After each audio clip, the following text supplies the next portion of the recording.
Welcome back to the Game or Die podcast. I am your host, Ryan Moore, and this is episode 40, where I have been playing a lot, actually. I got a lot done in video game form over the last couple of weeks here. So I'm going to dive right in and talk about the first game that I finished completely, Goldeneye 007, but this was the HD remake that was leaked online. And man, this game, it's awesome that it got released. I believe I talked a little bit about this on the last episode, but I fully completed it. I played through every single level. And wow, it is literally the game. It's Nintendo 64 version GoldenEye, but with some updated, not just visuals, obviously, but also modern control scheme, which is really nice. And to be able to have that where you can play through the entire game and really just not have to worry about the control scheme nowadays. Back when we were kids, when this game originally got released in 97, it wasn't a big deal because that's how you played that game. And I know a lot of people who played primarily on PC and stuff, they kind of stuck their nose up to this game, and I'm kind of baffled why, because it's a really good game just on its face. It is a good, solid shooter. The fact that they took the James Bond license and made a really fun and memorable shooter out of it on a console was mind-blowing back then. And as a kid who primarily played on consoles back then, it was phenomenal. It was groundbreaking. It was like, wow, we got these types of games on a Nintendo 64. Unfortunately, the hardware for the 64 is so bad that, you do have a lot of slowdown, a lot of fog, because it could not render distances very well, and so they just covered everything up with fog. When I lived in the mountains, we would always, around April, we would get really, really bad fog driving up the mountain.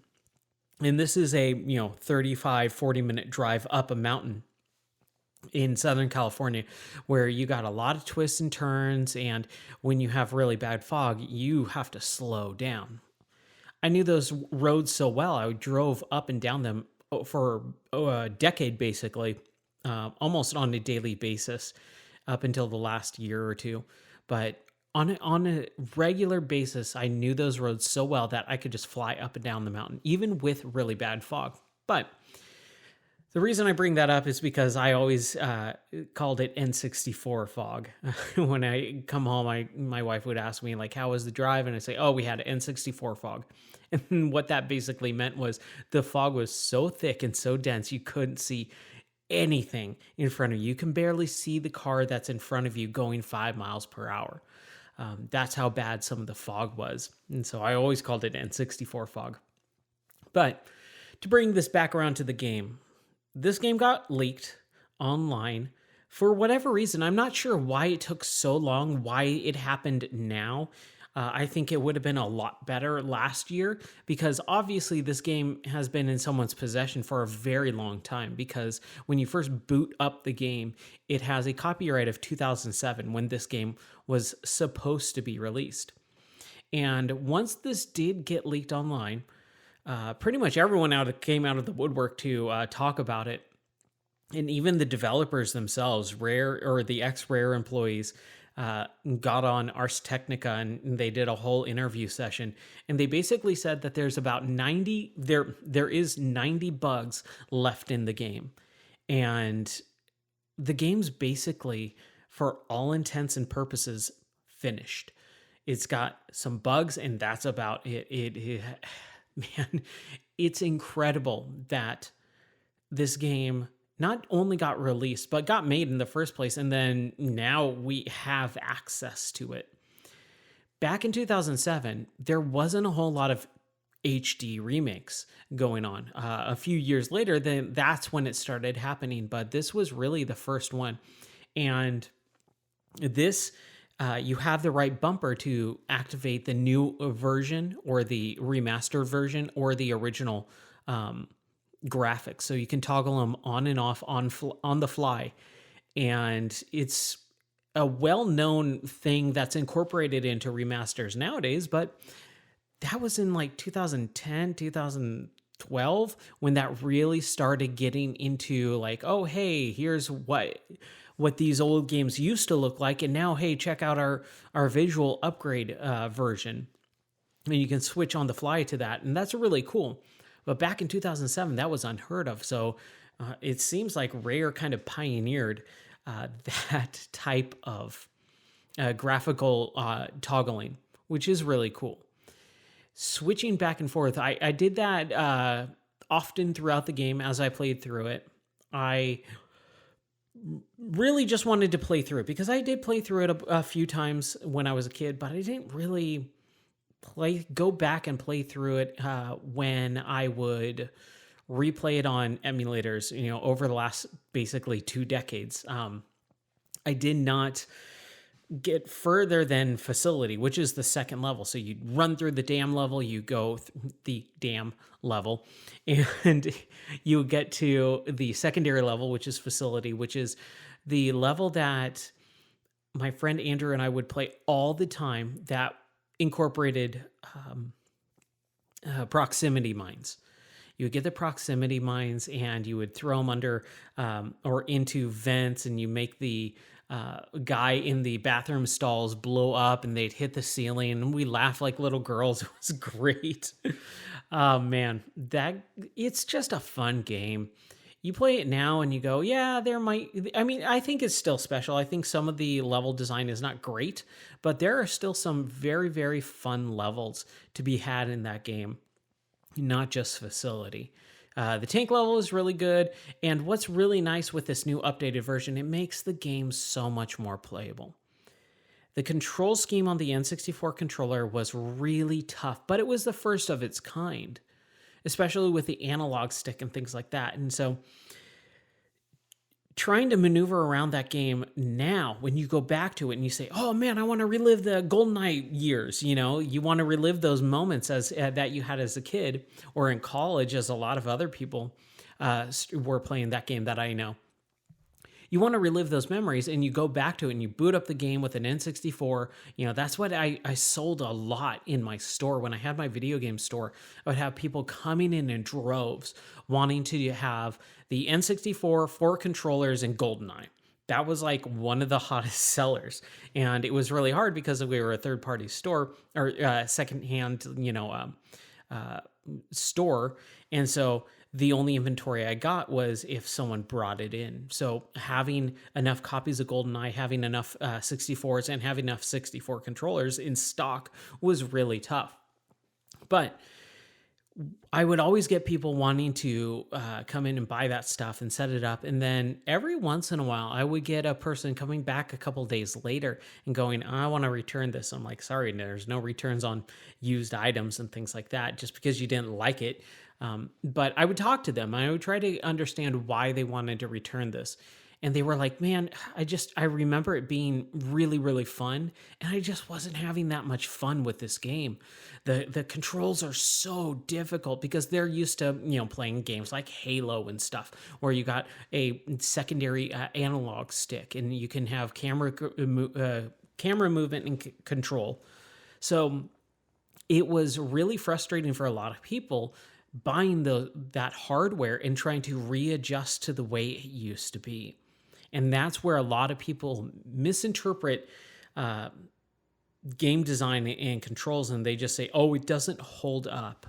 I hear this phrase a lot, and it kind of bothers me because when you really dissect what they're talking about, what they actually mean is it doesn't hold up to my memories of what I think it should be.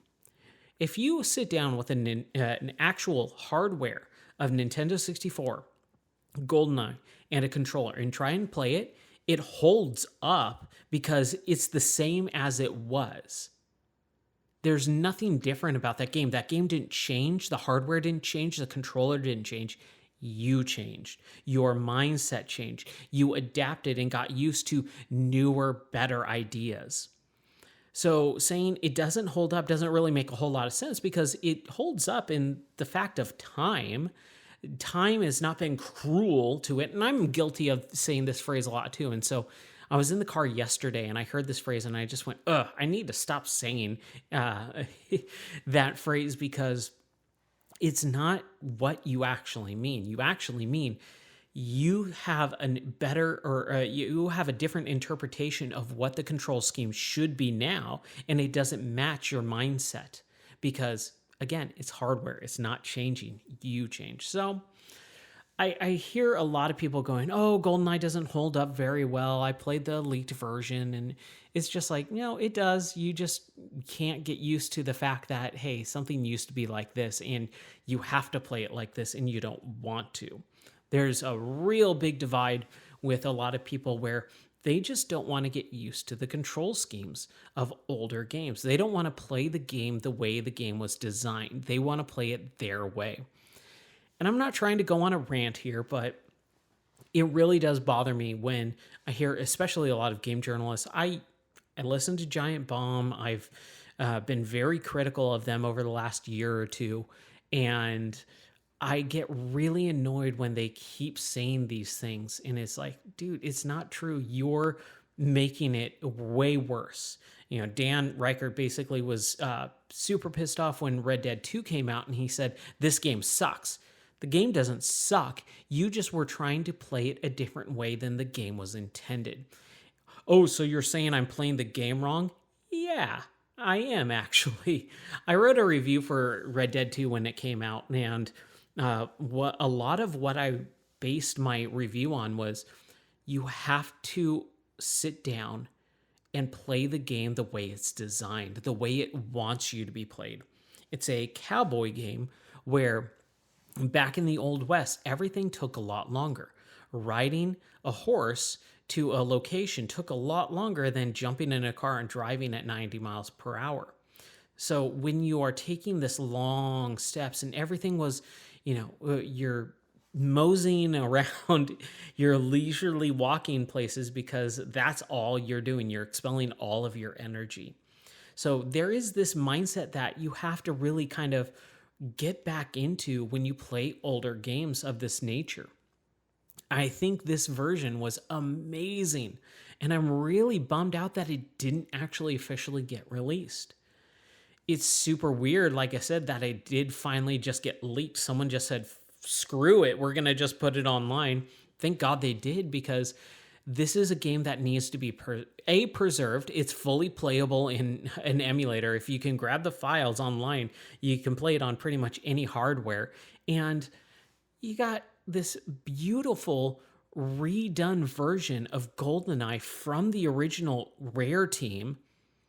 And man, it's phenomenal that they allowed Rare to redo this. And it's really crappy that, and this is all hearsay too, that the game never got released because of rights issues. That's kind of always the fallback of these types of things. Same thing with No One Lives Forever and never coming out or never getting remastered or re-released online.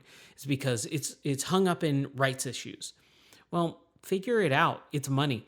The internet burned to the ground practically. Not really. The internet, the gaming part of the internet got super, super overwhelmed with anything GoldenEye for about 2 weeks because this got leaked. Someone put up a speed run saying, hey, I got my hands on this remastered version that was always done and never given out or never released. And everyone crapped themselves. They said, holy crap, it's actually real. Oh my gosh, someone got it. Oh man. For like a week, this happened. And then finally the floodgates opened. The person put it online, and then everyone was able to play it for themselves. And then everyone talked about it on podcasts and things.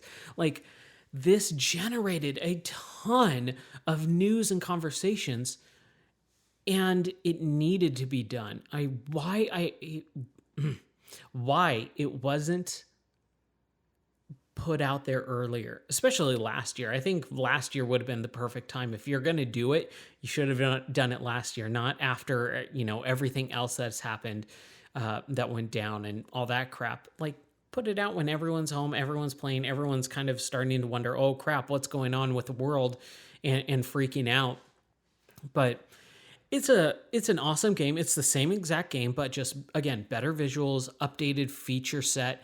I really like the fact that when you do have some certain mission objectives, like getting a key card or something like that, you are able to have a little white circular reticle that basically says, hey, the card key is over here, go get it. Instead of just missing it, because especially on the N64 version with the crappy graphics, they're so muddy, the textures are so bad that it's really hard to make out a lot of stuff. And a scientist will drop a card, it'll kind of go flying across the room. You can't see it, you can't make it out from anything else. So having that little notification that basically says, hey, here's your objective marker, go to it, pick it up, and then, continue on. I think that was really, really well thought out, and just the whole thing is awesome. I loved playing through it again. I had a big old smile on my face most of the time. The only time that I really didn't have a good time was there was a couple times where I had to restart the mission because I failed it, even though it was the two longest missions in the game, and it wasn't any fault of my own.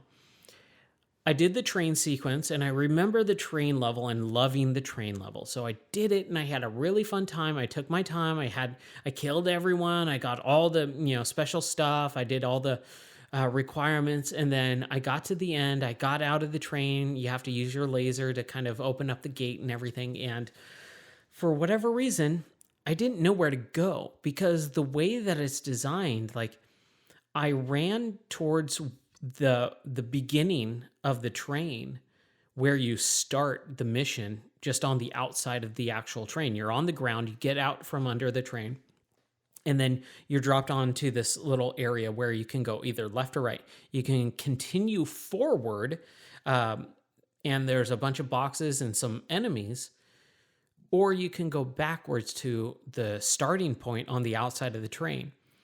Well, there's this whole timer that's counting down for a bomb to go off, and you're like, crap, well, going backwards doesn't seem like the way to go. So you go towards the enemies, you kill a couple more enemies, and the bomb blows up, and then I died. I went, crap. The reason why I went that way is because I went to the front of the train. I started backtracking basically on the outside of the train, and it kept going and going and going, and I went, oh, I think I'm going the wrong way, and the timer's counting down and nothing's happening, so I probably went the wrong way. And it was just kind of one of those level design things where they just kind of don't really explain stuff very well. So I had to redo that whole mission. And then the other mission is the Russian mission, where you are outside in St. Petersburg and you have to meet up with the USSR agent. And good grief, that level is so stinking dark and so obtuse and hard to understand that it is like a maze. And I remember being a kid and hating that level because it's just so stinking pointless. And then you get to the middle portion where you have to put your gun away and you meet the agent and blah, blah, blah. And if you don't know this stuff going in, it can be really hard to understand, especially because this is from that area where there's not a whole lot of tutorials for anything, and they don't really explain certain game mechanics very well. This is at near the end of the game, and you have to go to a meeting spot, meet up with the agent, and you have to put your gun away. He just says it in a text like, hey, James, put your gun away. You don't realize they actually mean that in the game. So you have to swap your weapons out so you're unhanded, and then the conversation starts again. It's just one of those things that's a little bit weird and awkward. It's not a big deal, but it's there, and it's an issue. But I had fun, and it really made me start thinking about James Bond again. And when I was a kid, I loved James Bond. It was my favorite spy series. Like, spies and kids go hand in hand, right? When you're a kid, you love spies. Spies are these cool professions that you think you can possibly have as an adult. You think I can become a special agent, a secret agent of some sort. So growing up with James Bond, Pierce Brosnan was my James Bond, just like Michael Keaton is my Batman, and Kevin Conroy is my Batman. Pierce Brosnan is my James Bond. I remember renting all the Bond movies with my friend Andrew and having a blast watching them during overnighters at his house and stuff like that. But wow, James Bond was such a cool figure growing up. Going, man, I want to be like that. I want to be a suave, womanizing guy and stuff as a kid. And then it really did get me to want to watch Goldeneye because, man, I don't remember anything from that. I saw it when it came out, and that was pretty much it. I don't even remember renting it. I think I saw it in the theaters, and then that was it. And then I remember seeing Tomorrow Never Dies more than I saw Goldeneye. And the reason why is because I was at an age where I could start renting movies and stuff.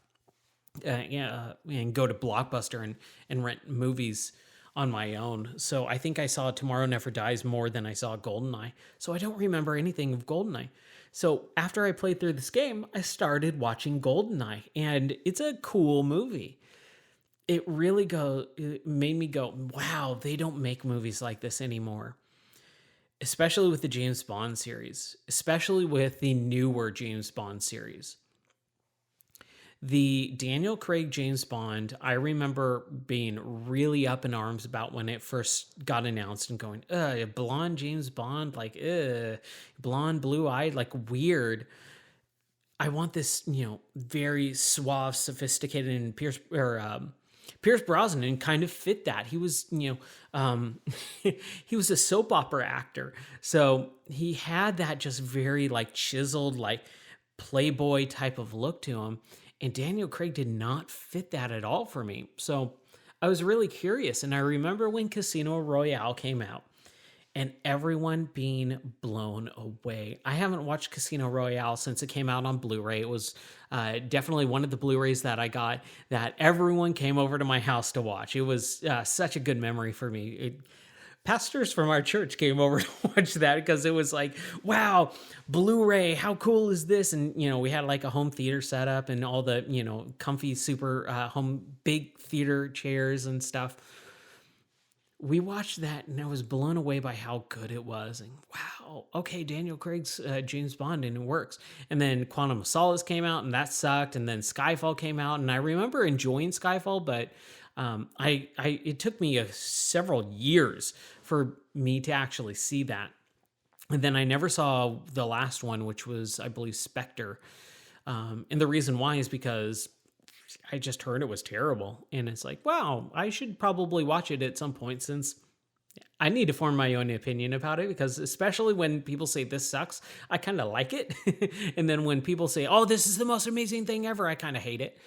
So my expectations for Spectre are low for sure. I don't think it's going to be an amazing movie. I don't think it's going to be the best Daniel Craig, James Bond movie by a long shot, but I would like to actually see it, especially since hopefully this year, the new James Bond movie will come out and I'll be able to watch that too. So I would like to be caught up at some point before that movie comes out.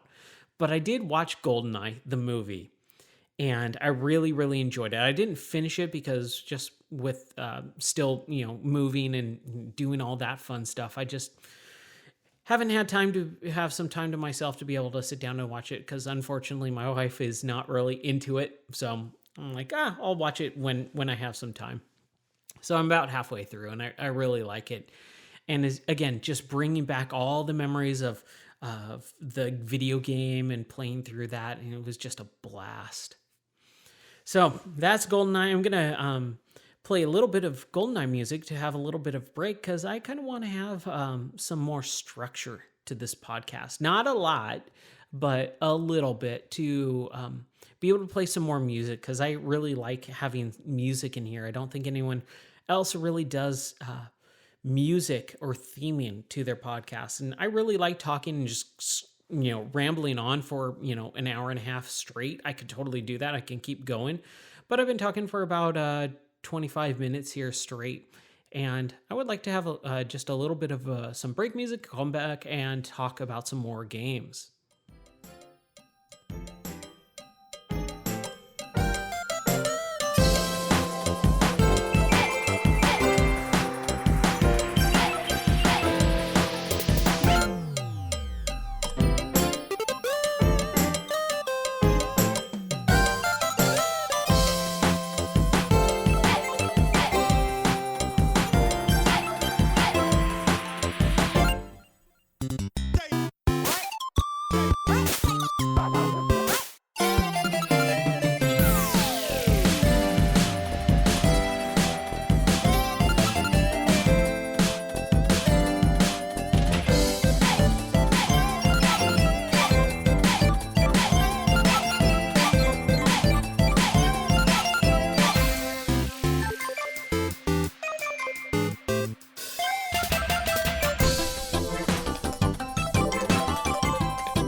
All right, the next game that I'm going to talk about is Hitman 3. I finished it. Ah, man. Hitman is something that over the last, several years now, about 5 years, Hitman has come out and they put out 3 games, and it has been a joy to play. It has been some of my favorite gaming experiences and moments and all that over the last several years. Partially because my wife really likes watching me play it. She loves the Hitman games. And that really makes me happy because one of the things that I really like doing is just playing games with her, and or at least even having her watch me play some games. And she really loves just watching me, and she's so observant that she sees stuff that I miss all the time, and then she helps me out. She questions me and says, "Hey, why'd you go over here when you should go over there?" And I say, "Why should I go over there?" She goes, "Well, this key card or this person is saying something, and you're completely ignoring it." So I have basically my way of playing and her way of playing, and we kind of combine that to make it our own personal way of playing these games. And it's absolutely fun. I think the Hitman series is some of the best games out there in the modern era of gaming. I do want to touch on something, and I've talked about it so many times, and I think I wrote an article about it. If not, I'll probably go find it and post it. I wrote it several years ago. But when Hitman came out in 2016, they put it out in episodic form. And what that means, for anyone who doesn't know, means basically they took one level of the game. There's 6 levels in each game. One level, and they put it out. And then they say, all right, play through it over and over and over and over again. And then in a month or two, we're going to release the next level. And what that does is allow you to replay these levels over and over and over again and really, really become intimately familiar with them. And the reason why that's cool is because every character, that whole map is designed as clockwork. The characters have basically, and this is a little paraphrasing here, but they basically have predestined lines. And this is where I do see some of that stuff in other games, and I appreciate it, like Majora's Mask, where your characters are on a predestined path from A to B, and then B to C, and then C to D. And what that does is it allows you to map out everything and go, okay, well, this character is over in this area, so I can go and kill them this way. They're gonna then meet up with this character, and then I could kill them that way if I want to. And then you just work your way through these levels at different intervals and times within that game, and it feels, and I don't mean this lightly. I very rarely ever use this word, but it's a masterpiece. And what that means is these are masters of the art form of video games and the world crafting and building and setting up all this stuff. To set up all of these things to all flow and work together is incredible. And it takes a big amount of people and talented people to make it all work extremely well. I have a lot of respect for IOI. I think they are some of the best developers in games right now. And the reason why is because they take the time to actually map out all this stuff and make it all fit and work together. So when Hitman 1 came out, you had the first level and you could play it over and over and over again. And for me, when I heard that, I went, ugh, that sounds awful.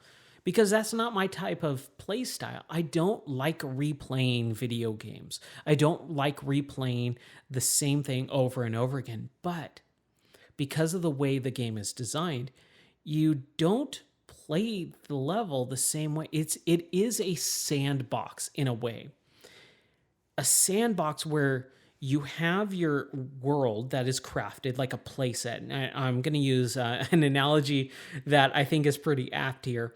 When I was a kid, I would play with action figures. And action figures, you have the actual figures, like let's say Batman and Spider-Man. And then you have the playsets, the worlds, the buildings, the bases.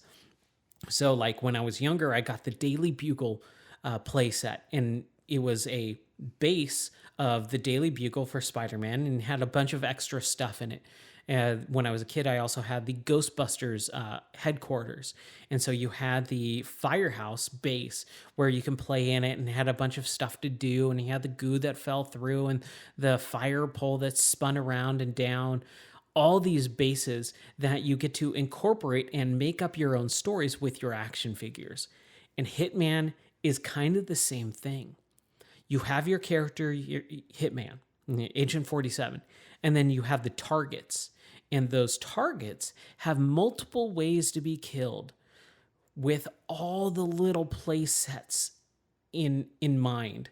All the different ways, all the different weapons, all the different locations in those levels that you can basically piece by piece unravel the different stories that are there. And that's why I think the whole story revealing itself thing is really cool in that game.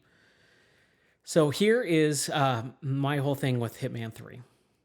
When I played Hitman 2016, I was not great at it, but not awful. But I learned how to be good at it. And I dissected those levels and I played through those levels over and over. I got like 60 plus hours into that game. There's only 6 levels, and if you know what to do, you can complete them very quickly.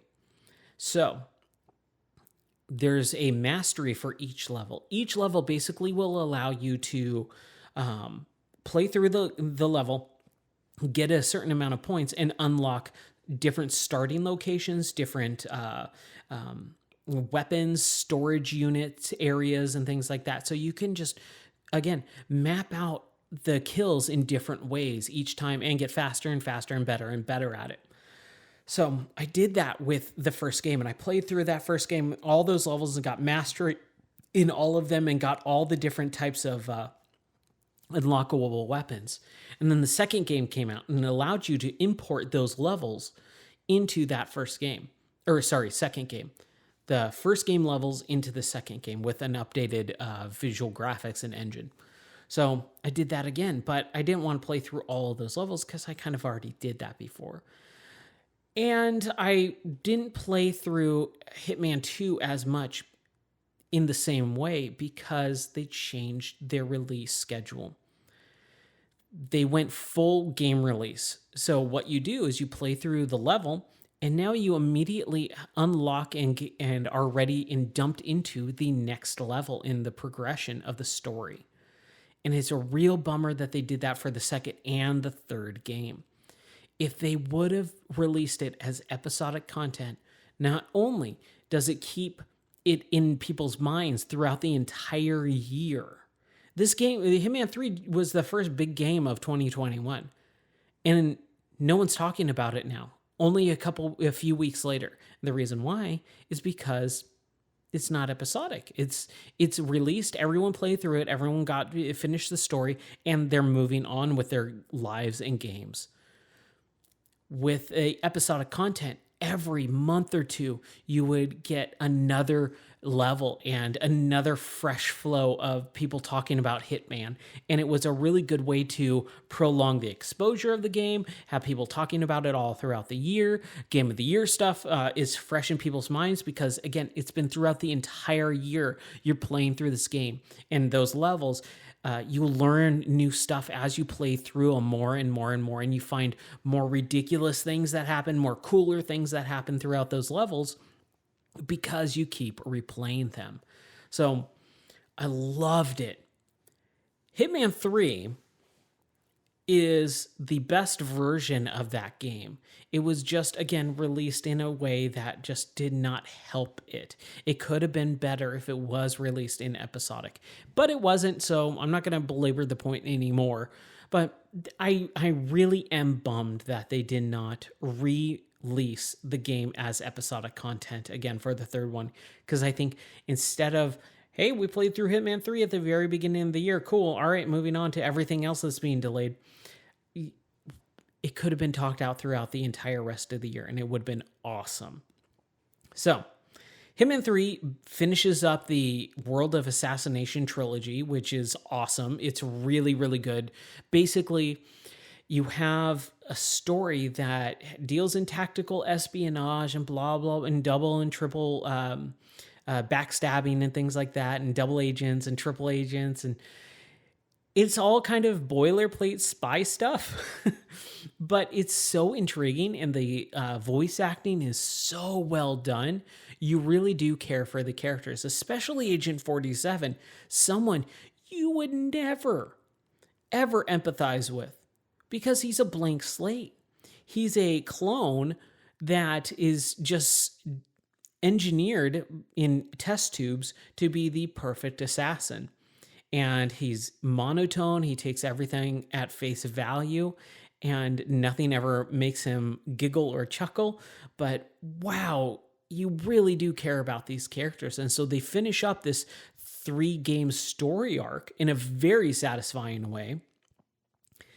Even though the last couple of levels are a little bit weird, way story based, and it almost feels like it was out of order.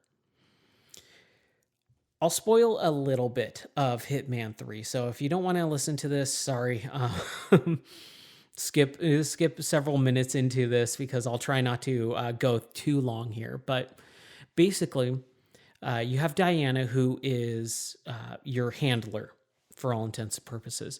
And she is supposed to become the new constant, the new world, type of leader, behind the scenes type of leader who pulls all the strings to make everything happen in the world.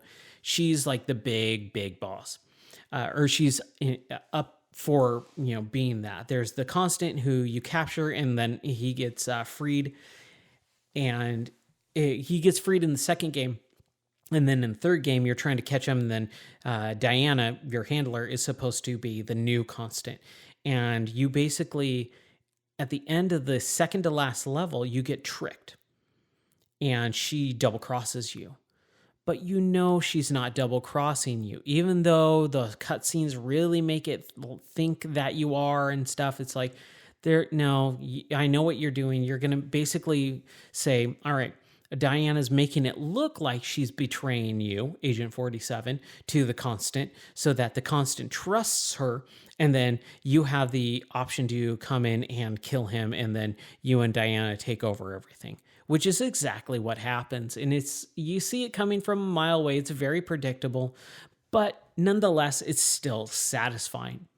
Hitman 3 story. The story of Hitman 3 in the whole Hitman World of Assassination trilogy is phenomenal. And the reason why it's phenomenal is because of the way it's acted and the way it takes the course of 3 games to tell. You only have several minute cutscenes, just a couple minute cutscenes throughout the entire series in between each level, and that's it. That's all you get. Most of the story is in the game, in the level as you play it. And the way that you build your own story by the way that you assassinate these people is just so satisfying because you really do make it your own. They don't go out of their way to really recap anything that happens, which is kind of a bummer. But I think it's just such a well-crafted, like I said, masterpiece of a game. You have these people who crafted these worlds in such intricate, minute details that there's no other game like it in the world. It's wonderful. And I remember playing a couple of the Hitman games when they were first out. I think I played Hitman 2, the original Hitman 2, on the Xbox. And I played through like 1 or 2 missions, and I just didn't like it.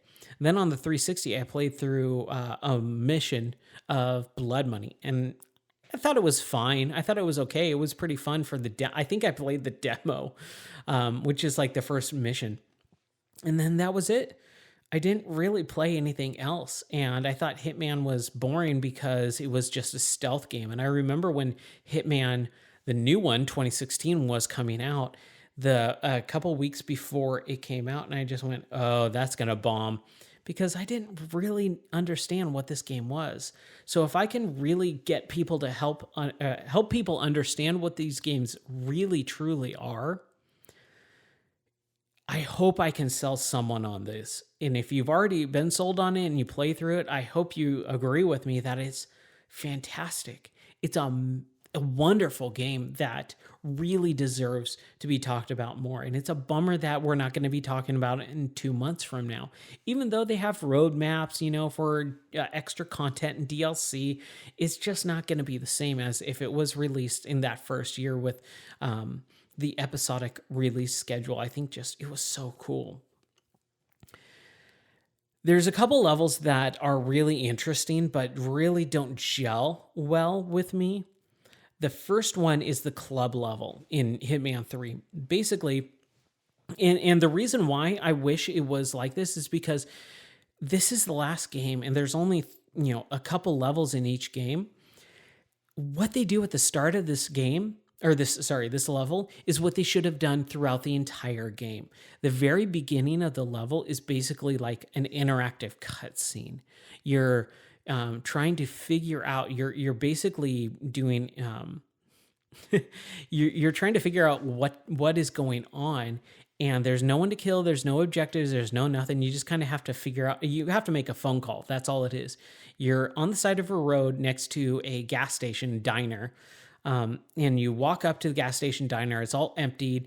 No one's there. The phones don't work. You have no cell signal. And then so you see an abandoned car on the other side of the road past the diner. So you go over there, and then you find out that there's been a couple people killed. And then you go down a little bit further down the path, and you find this tower station that's all locked up. And all of that is within the first several minutes of this opening level. Or not opening level, but the opening of the level. And it never happens again throughout the entire game, and it doesn't happen throughout the entire series. It's just a one and done type of thing. And just, it feels super out of place, but it's super intriguing. You go, man, what is this? I want to see this. This looks awesome. I wish it was like that. It's a bummer that they didn't expand upon that. The vineyard level, which is like the next level, basically, is more straightforward level. And then you have the last level, which is the train level, which is the end game. Again, spoilers.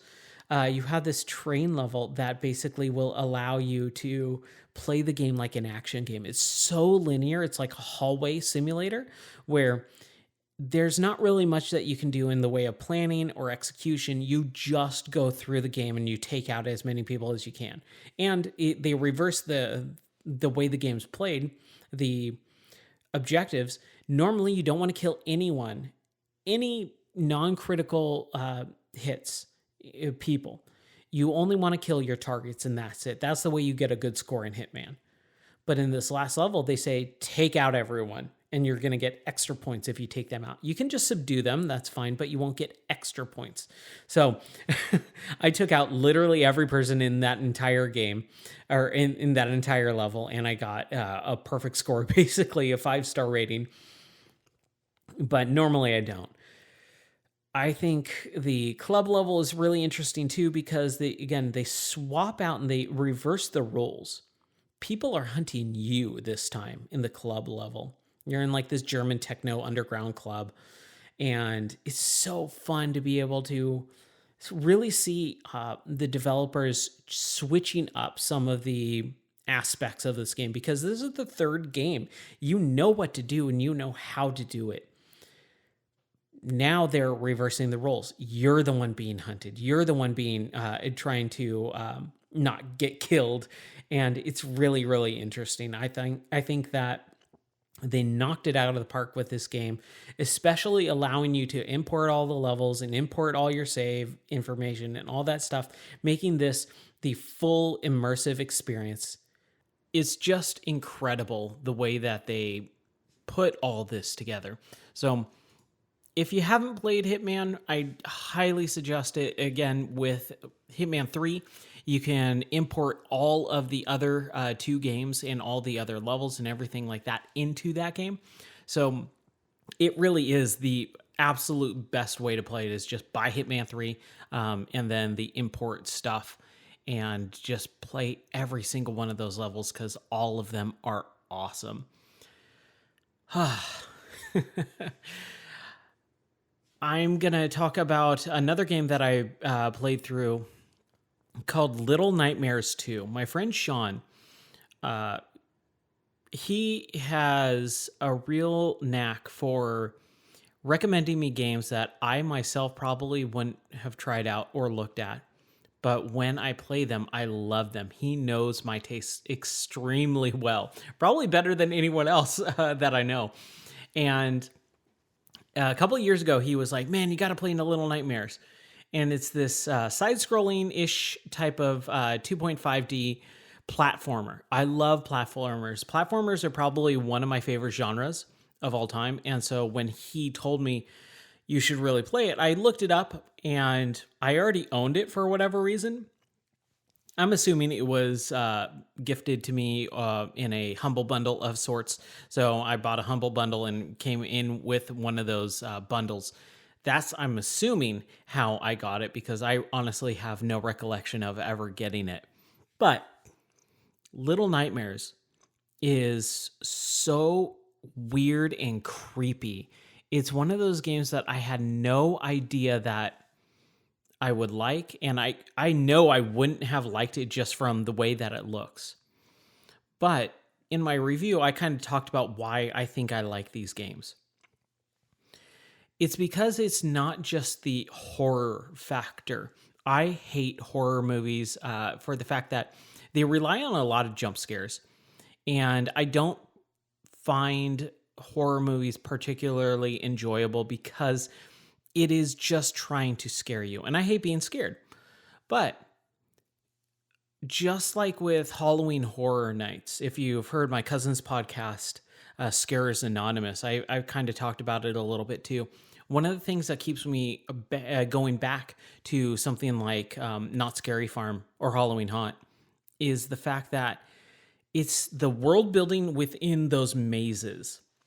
It isn't the jump scares or the scare actors, it's the atmosphere that is all around that you are immersed in.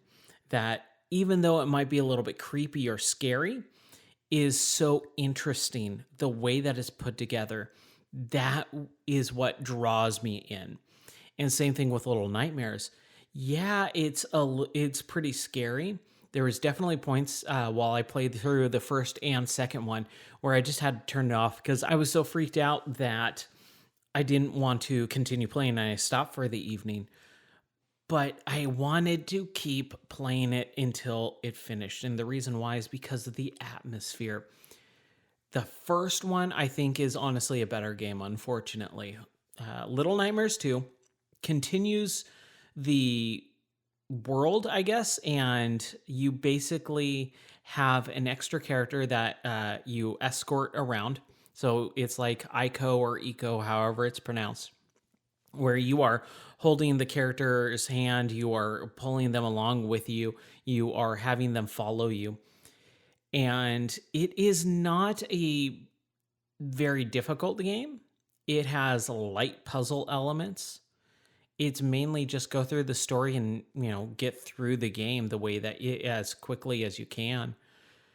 But the environment is so rich in detail and it's very dark.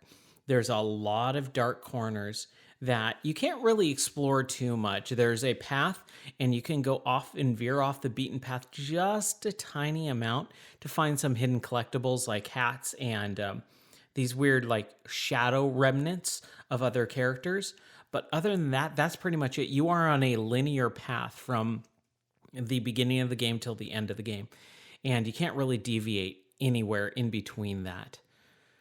So it's mainly puzzle based. It's a narrative experience, and the puzzles are not very hard. They're very easy to get through or to suss out the information that you need to be able to finish them. It's more the execution that's a little bit difficult in some aspects. I'm going to kind of talk about the things that I didn't like about this game first because I probably will forget them because they are minor issues. There are not a ton of massive issues with this game, but there were a couple where I had to retry certain parts probably about 20 times because something didn't happen right, something didn't work out. There are parts where you have to pick up a hammer and you basically have like a melee combat situation a couple times throughout the game. You have these characters coming at you and you have to pick up this hammer and beat them to death. And there's this wind up animation that happens that is really hard to time right because you have this little tiny window of where you can mash the button, you wind up the animation happens, and then it melees the opponent and they fall to the ground and die, more or less. Well, unfortunately, there's such a small window that in that moment where you are winding up, the enemy can attack you and then you have to start over because it's kind of one hit kill type of thing with this type of game. So when you die, you have to restart at a checkpoint, and the checkpoint system is not super great in this. So it kind of became a little bit frustrating in some parts where I know exactly what I need to do, and executing it is a little bit tough because the animation takes so long to wind up. And because you're in this weird side-scrolling, almost diorama type of setting, you can't get the right angle. Sometimes you're just off just a little bit. It's like old brawlers where if you weren't on the correct level as the other character, you just miss them completely and you just be punching air. Same type of thing with this game. So melee combat situations kind of bugged me a little bit because I was doing them right. It was just for whatever reason, the wind up animations kept missing or kept taking too long, or I would be out of out of level with the character, and I would just miss the swing with the hammer, and then I'd get killed. So, and then I'd have to restart and just the checkpointing, and I'd be so far back. So I'd have to uh, do everything that I was just doing. I have to get back to the point where that combat situation happens, which could sometimes be a minute or two in certain cases. And it's like, man, why can't the checkpoint just checkpoint me right before that combat situation instead of having to jump up a ladder and carry it and find a key and do all this? It took too long in certain cases. So that was kind of annoying. Other than that, there wasn't really a whole lot that was bad about the game. It was a sequel. It was more of that type of game, very similar setting, same type of character, same type of animation, same type of environmental puzzles. You just have an escort basically with you. You have another character that will help you up to jump up ledges, and you have to walk through. And at certain points, just like with most of those types of games, that secondary character gets removed. They, get lost, or you have to leave them behind for a little bit to explore and open up a new path. And at those points, when the secondary character is no longer by your side, that was a little bit difficult for me because, I really don't like that. Because it's such a scary game to begin with. I got a little frightened, and I just, like I said, I hate those types of horror elements in games. So I was like, maybe I should probably put this down and wait until the next day or something like that. I'm getting a little bit too stressed out. So I played through the game. The ending happened, and here's, again, a little bit of a spoiler alert. Little Nightmares 2 is a bad ending. It is a really bad ending. And the reason why it's a bad ending, I think, is because it sets up number 3, but doesn't really make much sense. If they are going to do a Little Nightmares 3 and make it a trilogy, the supposed way of this story ending happening makes no sense. You are this character called Mono in the second game. In the first game, you're a character named Six, and you look like you're like these little tiny characters, like mouse-sized characters, and you're humans, but you're like little mouse-sized miniature humans. And all the inhabitants of the world are very large, adult, grotesque creatures. And at some point, you get into this alternate world where there's like a Slender Man type character that is following you and pursuing you. And it just, the ending, you go into this, you kill the Slender Man, then, and I'm just calling him Slender Man. He's not actually, but he looks very similar. He's just like this weird, lanky character in a suit and like a fedora hat. And he kind of like straggles and kind of not shapeshifts, but like teleports very creepily.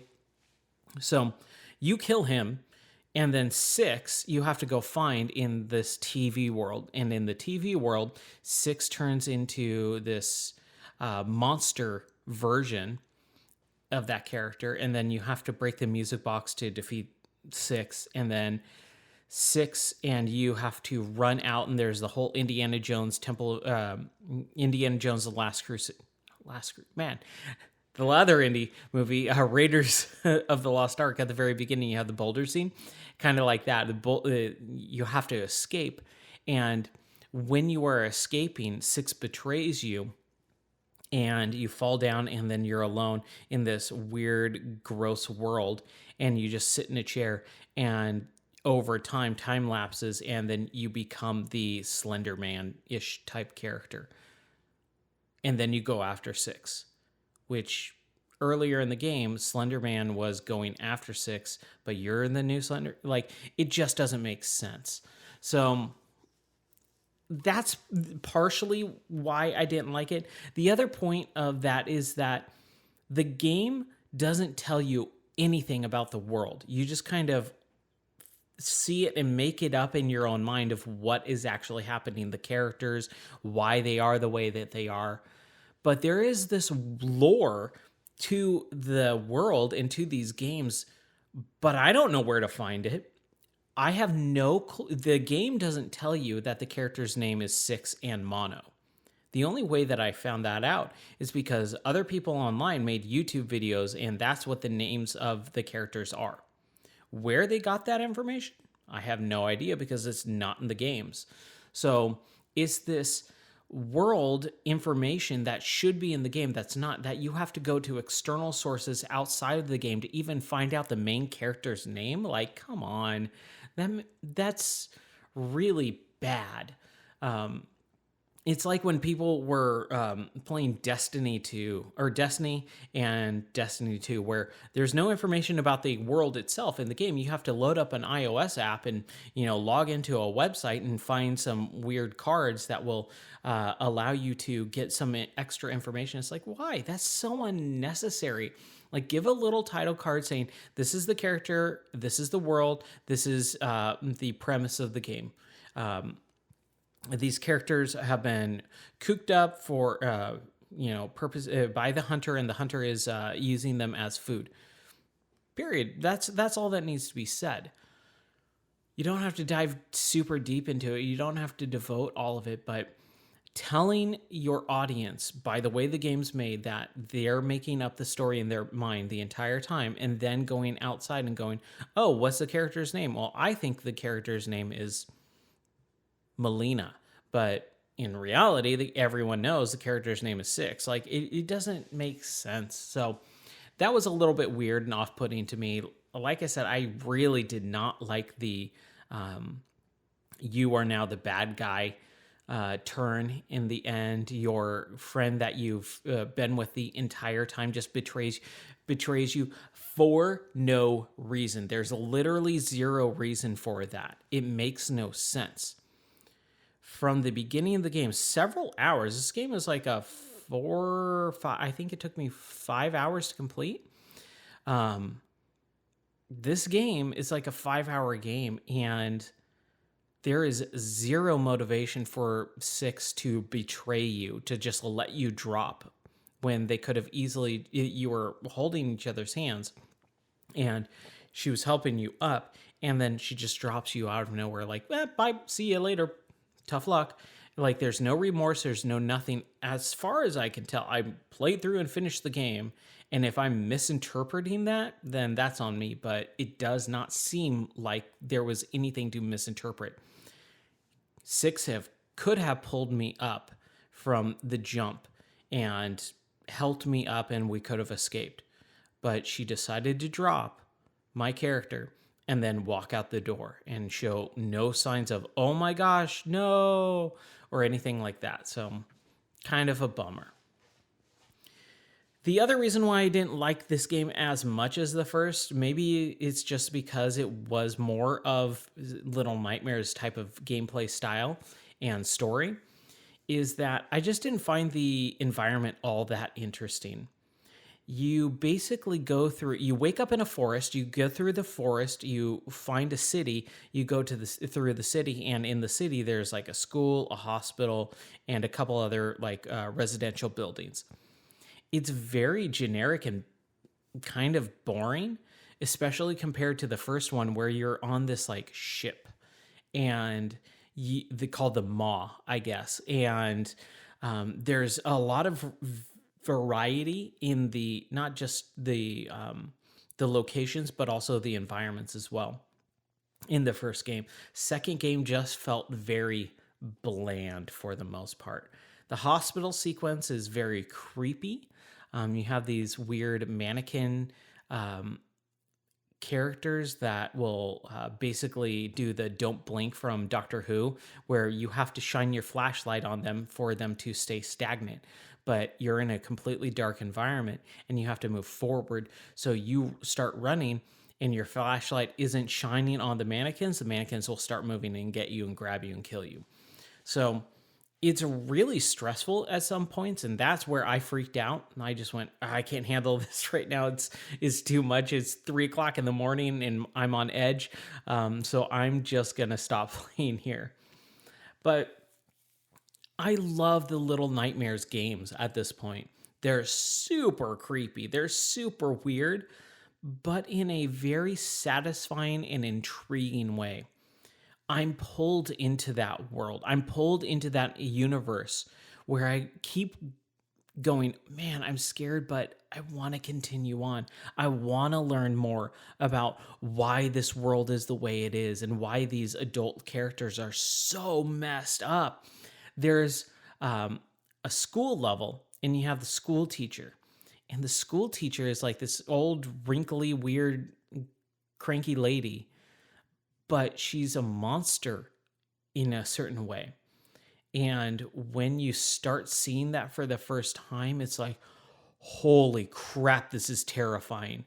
But again, a terrifying in a good way, not just like, oh my gosh, someone's gonna murder me, but like, oh, this is super messed up and kind of creepy and weird and awkward, but also that's an interesting design. Wow, how did someone think about that?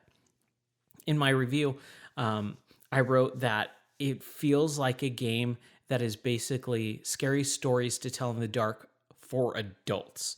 Like, it's creepy, it's scary, but it's not messed up in like a torture porn or a Saw type of grotesque, vulgar way. It is very toned down in those aspects. There is some grossness to it, like it definitely like rotting flesh in certain area type stuff, but it's very few and far between. It's not really the focal point. It is, take a look at these weird, creepy areas and how messed up these characters are. You got to get out of there type of stuff. So I loved it. I really enjoyed it, but it wasn't my favorite out of the two games. My definite favorite is the first game. It's cheap too, so if you are intrigued by it at all, I suggest playing through the first one, because again, the second one is a sequel. It's not telling a prequel story or anything like that.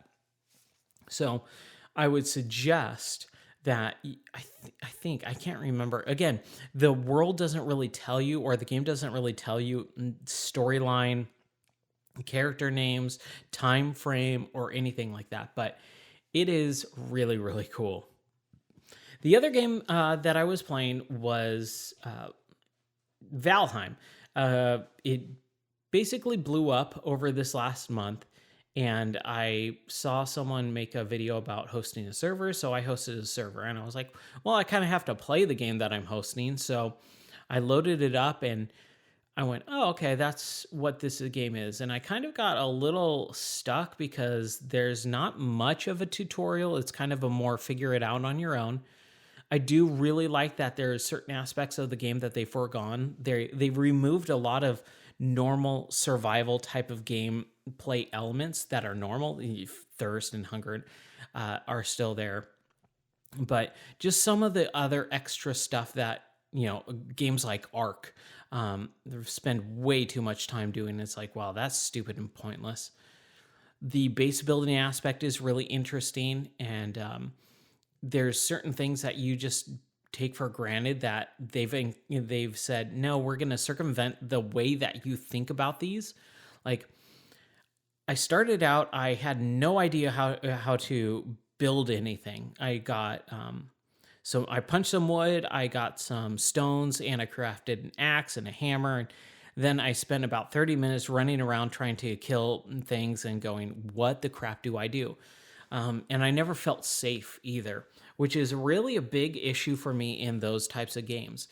If I'm going to play a survival game that has base building and stuff, and a world that is always trying to get you, you need to immediately have the base building elements available so that I don't feel stressed out. I don't feel like a countdown timer of sorts on me. That's one of the biggest deterrents for me as a player of those types of games, is when I start a game and I go, oh crap, what do I do? And I don't have any time to really play around and learn the gameplay aspects. Minecraft is an example where the whole goal of Minecraft is, you build something and then you build a base in a home and a shelter. So you start out at the beginning of the day, and then, nighttime comes and you should have a shelter by then. Well, when I originally first played Minecraft in like 2014, I think is when I first started playing. No, 2015 is when I really started actually playing Minecraft. I didn't understand it because I've never played any of those types of games. I've always stayed away from survival, games like that. So I loaded it up for the first time, and I didn't understand anything because just like all of those other games, they don't tell you what to do. You have to make your own fun. Well, yeah, but you need to tell me, basic stuff. You don't need to give me hand holding type of tutorials where push the left stick forward to walk. All right, push the left stick backward to go backwards. Like, I don't need crap like that. I need to know what to do. What's an objective? Okay, you're in this world and you need to make an axe. How do you make an axe? Well, go find some wood and go find some stone. Well, finding wood, I found a tree. What do I do? Just punch it? Oh, punch it. Okay, cool. Stuff like that. There needs to be a little bit of tutorializing. So Valheim does have like this raven that does show up to kind of give you a little bit of hinting, but I was in the middle of doing other stuff, so I didn't really give my full attention to this game when I first started playing. Once I did, I started enjoying it and I explored a little bit, and I was like, crap, I need shelter. I don't know what to do. I came across an abandoned castle, kind of abandoned. There were some skeletons in it, and I found the skeletons and I went, okay, cool, awesome. I'm going to make this my shelter. So I killed all the aliens, or skeletons, not aliens. I killed all the skeletons and then went, all right, I need shelter. So what do I do? And I had no idea what to actually do. I actually had to look it up online to really understand what to do with the hammer. And then I started crafting a bench and, so on and so forth. I did need to have some sort of warmth. I crafted a couple torches, but I didn't want to have a torch. I wanted to have a fire. So I'm in this little stone castle, and I make a fire in the middle of the floor, and it starts filling up with smoke. And then I started taking damage, saying you can't breathe through the smoke. So I was like, oh, that's really interesting. You have to be mindful of some of those gameplay elements that you never have been mindful of. You can build a little tiny square underground cavern basement area in Minecraft and then put a fireplace down, or a log fire or whatever, and there's no such thing as smoke. You're not going to get smoke from it and get have to not breathe and take damage. So I thought that was really interesting. I've only played about an hour of Valheim, so I'm not super well versed in it. I might bounce off of it at some point because it does seem like it's a multiplayer type game. But if people want to play, please send me an email on podcast@gameordie.net letting me know, and then I'll give you the server. I might do a Discord of some sort as well, because I would like to play with other people. I don't really have anyone to play with these types of multiplayer games, and I see a lot of people having fun with them, but I have no one to play with. So if you want to play, let me know. And then the last game that I want to talk about, last two games technically, I don't do this a whole lot, but when I do, I love it. I get sucked into a series. The other day I was browsing Steam and they had a sale going on, a franchise sale of the Monster Jam games. Monster Jam is the company brand for monster trucks, like Gravedigger and Bigfoot and all those fun monster trucks and Truckosaurus. So I was like, man, monster trucks are cool. They're really cool pieces of machinery. And I miss monster truck games. There used to be a decent amount of monster truck games back on in the 80s and 90s, and they just kind of died out. So I looked at this, and there was the first Monster Jam game, Steel Titans one, that came out 2 years ago in 2019. And I went, oh, wow, okay. And it was on sale for $5. Ooh, okay. And then the new game literally just came out that day. That's why the sale was happening. So Monster Jam 2, Steel Titans 2 came out, and it was $30, but it was on sale for 10% off, so it was like 36 or $26. And I went, do I want to play the first or second game? Well, first game's $4 or $5. The second game's a little bit more expensive. They were released so early. Excuse me. They were released so closely together, there might not be that much of a difference between the two. And I went back and forth for a day, just in my mind going, should I buy this one or both of them? I went on like CD Keys and looked up, and the first game was way more expensive than it was on Steam. And then the second game was cheaper by about $10, so I got it for 20. But I bought the first game, and I said, you know what? If I like the first game, I'll buy the second game. Just kind of be a little bit smarter with my money. So I bought the first game for $5, and I played through it, and I loaded it up, and I really liked it. I thought it was very fun. It's not a great game. It's a game genre, or it's a tier of game that doesn't really exist anymore. A licensed B tier game. And what I mean by that is it's a budget game. It's a licensed budget game. This game wasn't made with, AAA in mind. It doesn't have a story mode per se. It really is just kind of a, hey, here's a racing game that has licensed media, cars and trucks and branding and all that. And it's kind of a little bit bare bones. There's not a lot of meat to it. You race, you play it, you're done. But I really liked it. There is an issue with that first game, which is the physics, where, especially after I played the second one, this backed up my original thought process. The physics on the first game are more exaggerated to real life.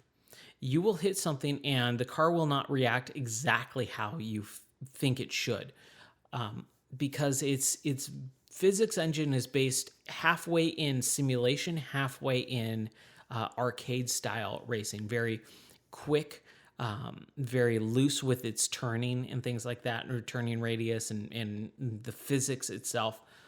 But it's an exaggeration, just like monster trucks. You have monster trucks, and I saw someone say this, and I think it's a really good way of looking at monster trucks. Monster trucks are basically short bursts of a very large amount of energy. They are not designed to race for 20 minutes. They're designed to race for 3 minutes. And so you get these events in the game where you are racing, but you're not doing massive amounts of racing for the most part. So I'm trying, because I played both of these in quick succession, I'm trying to remember and differentiate between the two, and there's definitely some, but if I get this wrong, I apologize in advance. So the first game, you start out and you have a couple different series that you need to get through. You pick out a car and you start racing, and every campaign or every circuit is themed. Like you have the off-road circuit, the stadium circuit, and the extra, and you basically will level up and go from, rookie to amateur to pro to legend. So you complete this circuit of a bunch of different types of events. The first circuit drops you into this crazy, created world, this hub world, and you do a bunch of off-road racing, which was a little bit weird for these monster trucks because there's no real set path. It's just get from this section to this section, and whatever path you take is perfectly fine. It kind of reminded me of Flat Out or San Francisco Rush in a way, where there's multiple ways to get to the same point in a race. So I really liked that, but it was very different. It wasn't what I was expecting. And then the next and the rest of the circuits kind of really fell into this formula of stadium events. And I went, oh, that kind of sucks because it doesn't change it up. You do this first section where it's very different than what you think it's going to be. And then I'd say about 10% of that game is different expectations, and then 90% is exactly what you think it's going to be. Stadium events where you are doing very small circuits, racing in laps around a course, or doing stunts, and that's it.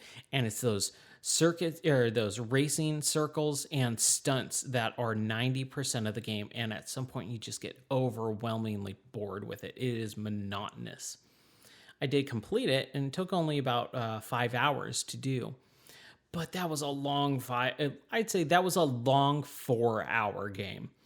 The first hour was super enjoyable and different, and then the second hour was, oh, okay, I kind of get this. It's not that great, but it's not that bad. And then the third, fourth, and fifth hours were just like, come on, can I just finish this? I really like the first game. I don't think it's amazing, but I do think it's really interesting. Then I played the second game, and wow, I was so upset and disappointed in the second game. Do not buy Steel Titans 2 or Monster Jam Steel Titans 2. It is a bad game. The reason it's bad is because the hub world in the first game was just very generic. The hub world in the second game is so over the top cartoony, it's embarrassing. I was playing with that game with my wife as she was, doing other stuff, and it was just kind of on in the background. She's reading, she's looking up, and she's just going, "What is this?" And I just kind of felt ashamed to be playing it. It felt very childish in a bad way. So they took out all the really interesting things about the first game and then just made it way worse. To not talk about this game too much, basically what they did with this game is you have to play as different cars, and that's the way you unlock is by level progression in the game. Every time you race a truck. Depending on what truck you pick, you will level it up automatically. There's no say in switching any of your stats up. You don't even get points in this one like you did in the other one. In the first game, every race that you did accumulated points. And all those points could be used to either unlock new trucks or to upgrade parts of your truck that you want to race in. So if I wanted to choose Gravedigger as a truck, I would have to spend a certain amount of points to unlock it. And then I would use those points on my unlocked car to up the stats of the car. Top speed, acceleration, turning, bounce, because of, monster trucks, they bounce a lot with their huge, gigantic air-filled tires. So stability, weight, things like that. In the second game, you don't have any points. You don't unlock anything by, choosing. You just unlock it by either exploration in the goofy hub world, where there's gigantic, 10-story tall fire hydrants in a dog park. Like, yeah, that's funny. It's so weird. It is so off-putting because, here's this thing going, here's Monster Jam, Sunday, Sunday, Sunday type stuff, right?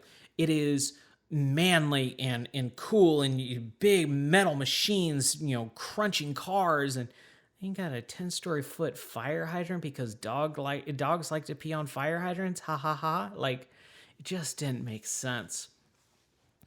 So you play through these circuits, and the levels are very similar to certain parts of the levels are very similar to the first game. You have the stadium events like the stunt racing and circuit racing and lap racing, that type of stuff. But then you have a level racing where you are driving through levels that look like they belong in an N64 game. Like, it's super weird. There's a horror zombie themed level with lightning and gates with fire on them and spooky trees. There is, I can't even, I've almost blocked out in my mind the other embarrassing levels. And it really made me think, oh man, you don't really see stuff like this anymore. There was a point where I came to think of two different games: Speed Devils on Dreamcast and California Speed in the arcade and the N64. These type of racing games were themed levels, and in like something like Speed Devils, I remember there was this level where you're going through a countryside and there's a tornado that happens in like destructible environment and kind of changing the environment of the level and stuff. But they're themed, they're very cartoony. This is the same exact way, and it's very childish and very off-putting. The level design for those levels too is really, really bad, especially in the horror themed. I just got frustrated. I dropped it down to easy and just plowed through it and didn't care, because basically you have this single lane for most of these races, and you're dealing with these huge, massive monster trucks. So your car barely fits on the road as it is, and you have like 7 other people trying to race with you at the same time. And so each car just kind of gets stuck on each other, wheels get locked and intertangled, and it's just unenjoyable to race. The other and the major issue with this game is that the physics engine is completely broken. Whereas the first game had physics where it was exaggerated. It's like, oh, that's kind of weird. The truck shouldn't respond like that, but it's still fun and still drivable, and you can get through that game on a hard difficulty and still enjoy it. You drop this second game on easy, and you still can't win half of the races.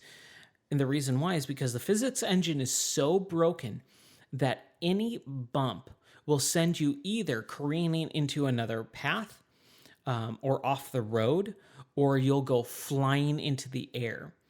Even on the first level, it took me probably about 20 retries, restarts, like Tony Hawk type of restarting. Like, you go, if something happens, start down A to restart the entire race over again, because you just made such a error in driving that you cannot recover and get anywhere near third place or better. So the physics just basically launch you any tiny little bump, and the roads are horrible. And these are monster trucks. They should not be jumping up 50 feet in the air unless you are going off a ramp. But a tiny little curb should not send you careening into, a tree. And it sucks so bad. I'm so bummed that I played that game and spent money on it, because it's not worth it at all. I don't write reviews on Steam very often. I think I have 13 on there right now, or now 14. I wrote a review for this game and I rated it thumbs down, don't buy this. And I said, please don't buy this game. I don't ever do that. And the reason why is because, certain games are going to appeal to certain people. This is not something like, when you look at a Steam review, most of them are jokes. Most of them reviews are literally like a word or two: good, bad, stupid, 10 out of 10, or like 12 out of 10. Oh, this cured my cancer. Like, I hate quote unquote funny reviews at this point for products, because it doesn't help anyone. You're not a comedian. You're not funny. What you're typing is not funny at all. And about 400,000 other people are saying the exact same thing. Stop it. If you are going to review something, You need to be honest and tell people if the game is good or bad, or if the product is good or bad. And then back up with examples of why it's good or bad. Don't just say, this game sucks, because that doesn't help anyone. You might be having a bad day and you might not understand why the game is good, and you're just saying it sucks without actually giving examples. Oh, the game sucks? Why does it suck? So, I actually wrote a review for this game because I needed to tell people, please don't buy this game. It's bad. The first one, especially for $5, was really fun. I really enjoyed Monster Jam 1, or Monster Jam Steel Titans 1. I hate that title. But it was a fun, enjoyable game, especially for $5.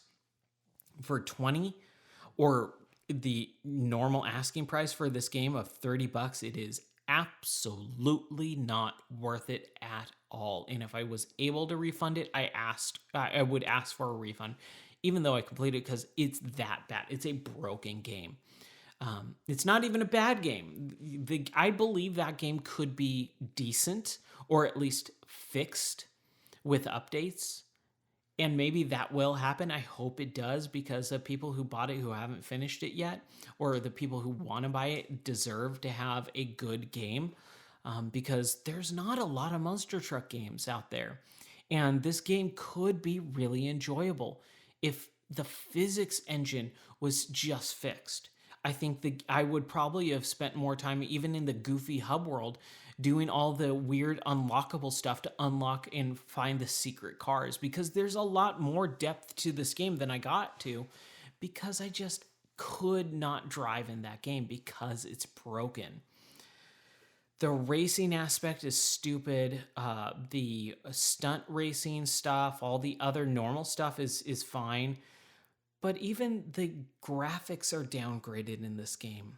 It's not even just a bad game, it's a awful game. It's a downgrade in every single way, and it's disappointing because I really had high hopes, especially after literally playing the first game, stopping and finishing and going, all right, let's buy the second game and install it and start that up. I played and finished Monster Jam 1 in the same day that I started Monster Jam 2. Like, they're good games, but the second game is so disappointing because of the weird thought process in level design, hub world design, tone, and physics and graphics. Like, literally everything about that game is not good, and it sucks. Ugh. I don't want to stop and end this podcast on a downer. I don't want to, but I kind of have to, because that's all I've been playing. I'm definitely going to play some more Valheim when I'm done. There's some other games that I kind of want to get to. I still haven't barely touched Cyberpunk. And there is a couple VR games that I want to try. There's The Climb 2 that I'm going to install tonight and play hopefully sometime tomorrow. I want to play some more other random games. I want to play Star Wars Rogue Squadron, or not Rogue, Star Wars Squadron in VR as well. I've got a lot of games to catch up on, and I'm really, really excited. It's just finding, the time. I'm definitely busy with work and still building my studio. And that's going to take some time because I'm literally doing everything on it. Doing electrical. I've been doing electrical and adding new circuit breakers and all that stuff. And that's something that I don't really know how to do. So there's a lot of research, especially when you're playing with electricity in a house. Like, it is stuff that you definitely need to be wary of and learn. I hate when people go, this is scary, don't try it. It's like, no, you can do it. You just got to be careful and smart about it. Don't play around with stuff that you're not able to, that you are not just afraid of, but that you don't understand. Anyone can add a circuit breaker to their house as long as you understand it, and all that fun stuff. So that's what I'm doing. That's what I've been doing for the last week. I built a room. So I have the room. I've got the rock sheet put up, or what is a lot of people call drywall, 5/8 rock sheet. I did all the panels, and now I'm doing the electrical, and then I got the ceiling, and I got some recessed lighting that I'm installing. So it is a process. That's why, again, unfortunately, I'm still sitting in the same temporary recording area that I had it with the last episode. So the quality is not the best, but I'm making do, right? It will get better. I will have an audio booth at some point, and the quality, I will be able to dial in all the settings, which I'm really excited to dive deep into at some point. It's just, it's a lot. It is a lot. But that has been it for this episode, the episode 40 of the Game or Die podcast. Again, I've been your host, Ryan Moore. Thank you very much for listening. You can check out any of the reviews for all the games, Monster Jam 1 and 2, Little Nightmares, Hitman, Goldeneye. I've been doing a lot of writing as well. So that's all on the website, gameordie.net. Thank you very much for listening, and I'll catch you next time.